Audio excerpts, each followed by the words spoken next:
The Guests. A young man and his wife were on a trip to visit family. Usually they arrive in time for dinner, but they started their trip late and it was already dark.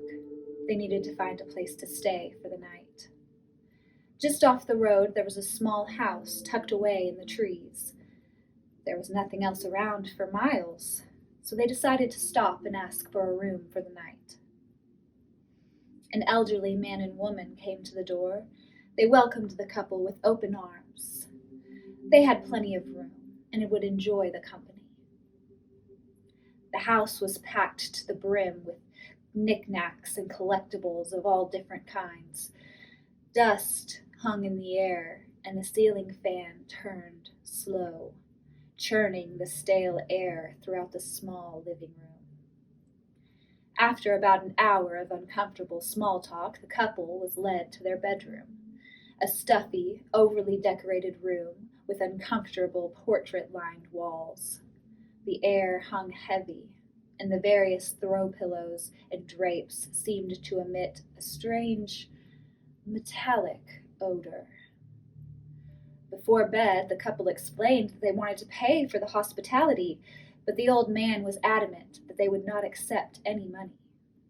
"It's been so long since we've had guests," the old woman said as she shut the door for the night. The couple awoke early the next morning before their hosts. On a table near the front door they left an envelope with some money in it. It was an uncomfortable night. Neither of them got any sleep in the cramped, smelly room, but the elderly couple was kind enough to open their home. They got into their car and left. The next morning the couple stopped for breakfast and struck up a conversation with their waiter. After mentioning the house and the trees and the strange but kind older couple, the waiter's face turned to stone.